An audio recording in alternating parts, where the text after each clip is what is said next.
All right, everyone, we have Coach Seb Hines here. First of all, Coach, congrats on the win. A 6-0 win's a pretty good way to start the season, so just want to get your initial thoughts. Yeah, it's a good start to the year, especially with the celebration at the start and the banners and the trophies being in front.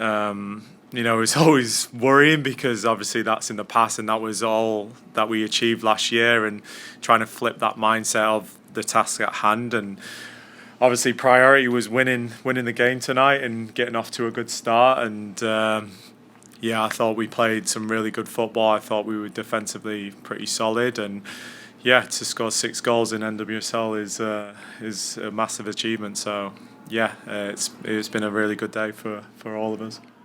Awesome.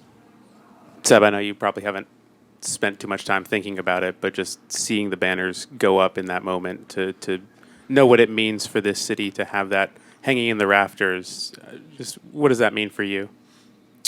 I mean, it's great. It's again an incredible achievement to get both the Shield and the Championship.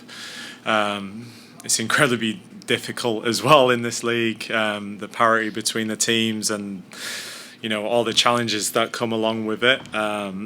But to do that for the city, I always said we always wanted to give back to the city and bring a championship to the city, and as a representation of what we did last year, to see the banners in our home stadium is great for us. But again, that's in the past. We're looking forward. We're looking ahead, and again, it was a really good performance tonight, and we continue that momentum that we started last year.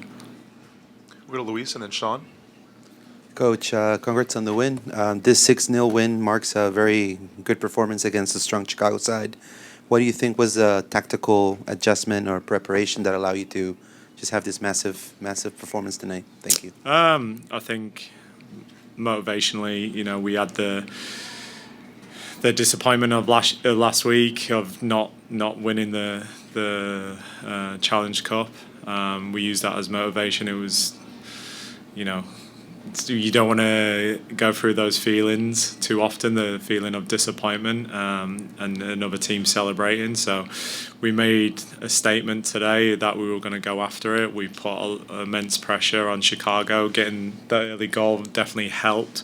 And then we were relentless throughout the whole game, from start to finish. So, yeah, great performance, great attitude, great mentality. The team, doing it together as well is, inspiring to see. It wasn't just one individual performance, it was a collective effort from everyone. Sean? You've talked a bit in the past about the dangers of a 2-0 halftime lead. Can you talk about the importance of getting that quick goal in the second half, and also the ability to score in most of the big 5 moments of the game? Yeah, I mean, it's renowned that 2-0 is always a dangerous scoreline. That next goal is vitally important, and so we talked about that at half time with the team, that we have to continue our momentum, our aggressive nature, and like you said, getting that third goal so early into second half really kind of put the game at rest, and we could have the ability to rotate and make some substitutions and get players time on the field while still being aggressive and still trying to score more goals. What to Alonso? Hi, Coach. How are you? Congratulations on the game. I was just looking, and they didn't put you guys as a favorite for the NWSL, which is a very surprise. Do you think, like, with this result, you send to the league a big statement? I mean, everyone's entitled to their opinion, and it's nothing new to us where people have wrote us off. I think historically it's always been difficult for teams to get back-to-back championships. So I understand their opinion and who they feel will win, but we know internally what we're capable of doing, and again, to win both is incredibly difficult. But it's possible as well. It's possible for us, and we know that. And yeah, we all have that same common goal, that we want to win more trophies here, and yeah, listen, people can have their opinion, and that's fine, and they're entitled to do that. But we know internally what we can do as a collective. We'll go to Nathaniel. Coach, you talk about the importance of winning tonight. How important was it to not only win in the fashion that you did, but also win on the night, just celebrating the championship, the Shield, and having that moment with your fans? Yeah, like you said, the 3 points were the most important thing. We want to continue to be difficult to play against at our home stadium in front of our home fans. So that was our first objective. It's nice to get goals. It's nice to get players off to a good start, especially players like Barbara getting a couple of goals. So that's also important. But again, as a whole and as a night, to see the celebrations, to see so many fans come out and support these the group of athletes that we have and what they achieved from last year, we want to continue to get more butts in seats and get the fans really behind the players and the team. So yeah, as a whole, it was a great night. I hope people don't get used to 6-0 scorelines too often, because again, it's so difficult to do that in this league. But yeah, the more support we can get, the more hostile it can be for the opposing team. So yeah, I encourage everyone to try and come out and support this team, because they're giving absolutely everything. They're not leaving anything on the field, and you can see that with even tonight's performance. We'll go third row, and then Austin to finish us out. Congratulations to tonight's victory. Coach, what's your personal goal for this season?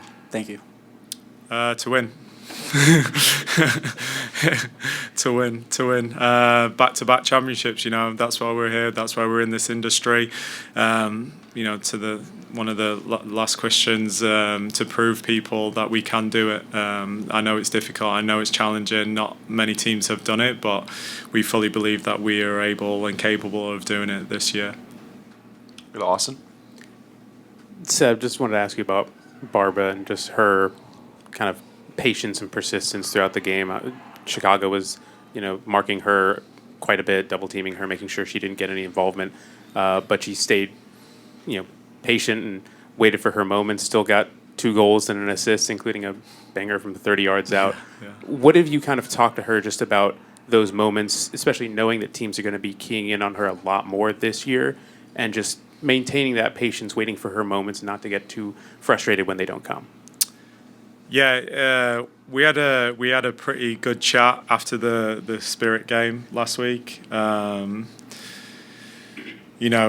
you talked about, teams are gonna identify her as a player that they need to stop. It also frees up other players and allows them to contribute. But for her, goal scoring is a main priority, and how she gets those goals are really important. And just that anticipation of where the ball may land. Now she can score, incredible goals like her second goal, and I'm never going to take that away from her to have that ability to lift it over a keeper from a pretty substantial area. But yeah, there's other opportunities for her to score, tap-ins and getting across defenders and, back to goal, turning, finishing, that kind of thing. And, I think if she continues to add that element to her game, she can really get up there with the goal scoring. But I think from the coaching staff, we've tried to implement all different perspectives. Myself as an ex-defender, Giles, Yolanda, Paul, Scott now, who's our IDP coach. We're all trying to give our input to her to be a more complete striker. And the harsh reality as a striker, you're always going to get judged on goals. For all the good play that you may do in a game, the first thing that people look for from a stats perspective is how many goals you scored. And so it was great for her to get off the mark with 2 goals and an assist tonight.